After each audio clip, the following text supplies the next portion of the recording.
Good morning! This is my opinion about the confirmation of charges hearing sa ICC ni former President Rodrigo Roa Duterte sa The Hague.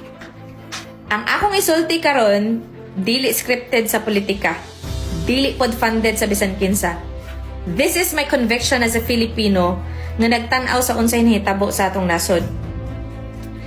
Sa ilang confirmation proceedings sa International Criminal Court, ang prosecution nag-rely heavily sa public speeches ni former President Duterte. They quote his strong words, his threats against criminals, his fiery language, mga higala. Pero ang pangutana, since when did strong rhetoric automatically become criminal intent?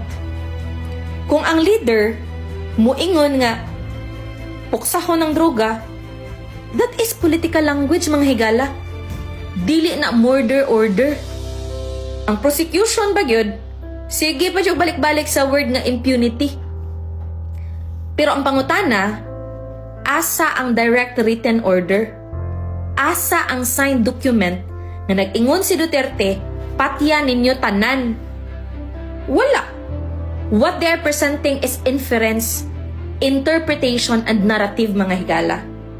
Kamong mga anti-Duterte, mga tana ko ninyo, kung tinuod nga diktador siya, ngano naman gihapoy functioning Congress? Ngano wala man niya gi-close ang media? Ngano wala man niya gi-suspend ang Constitution? Di ba? You call him Hitler? Referencing Adolf Hitler? Pero kabalo ba mo unsay genocide?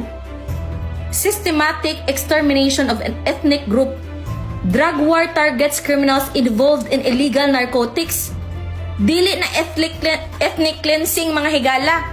Ayaw ninyo i-chip ang history, pinaagi sa exaggerated comparisons.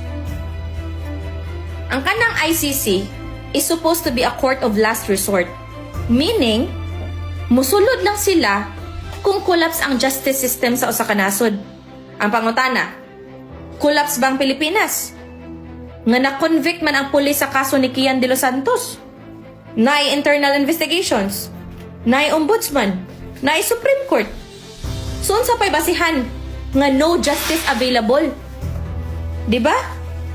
Kung moingon sila nga dili ma-file ang kaso kay influential si Duterte, insulto kay na sa atong hudikatura.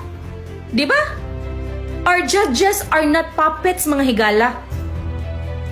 Unya, from dozens of documented cases, kalit lang mahimong thousands or 30,000.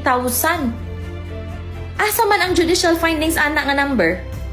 Asa ang final court decisions confirming state policy of murder? Moniti man statistics without proper legal attribution is propaganda, mga higala. Ug para sa mga anti-Duterte nga sige og hisgot sa victims, sakto, naamay mga nangamatay gyud. Pero nganong dili ninyo hisgutan ang libo-libong pamilya nga naluwas gikan sa droga? Ang mga anak nga wala na recruit sa syndicates? Ang mga barangay nga nihilom gikan sa pushers? Justice must be balanced, no? Dili ta magpaka-naive. The case did not happen in isolation. Di ba? Pagkabungkag sa political alliance sa Marcos ug Duterte families change everything. And suddenly, cooperation with International Criminal Court intensified. Coincidence or convenience? Let's be honest.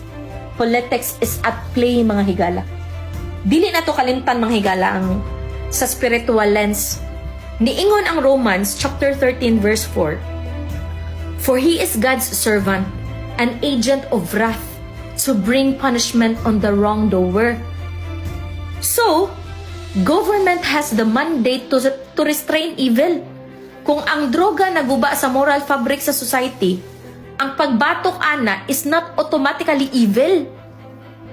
Aray putas Ecclesiastes chapter 3 verse 8. Unsa may giingon? A time for war and a time for peace. The drug crisis, mga higala, was declared a national emergency. Harsh times sometimes produce harsh policies. Maunay timan eh. Okay? Ang John chapter 7, verse 24, nag-ingon pod, judge not according to appearance, but judge righteous judgment. Dili ta magpadala sa narrative lang. Tanawa ang ebidensya, tanawa ang legal standards. Kung gusto mo justice, support due process. Pero kung selective outrage lang, then that is politics disguised as morality. Noon, what is moral in an immoral world? Diba? Pero palihog lang. Do not demonize millions of Filipinos nga ni-support kang Duterte. They are not blind fanatics. They are parents who wanted safer streets. They are workers nga gusto mo uli nga luwas. Again, this is my opinion about the confirmation of charges sa ICC ni FPRRD. History will judge this moment. Not just one man, but the institutions, the politicians, the critics, and all of us.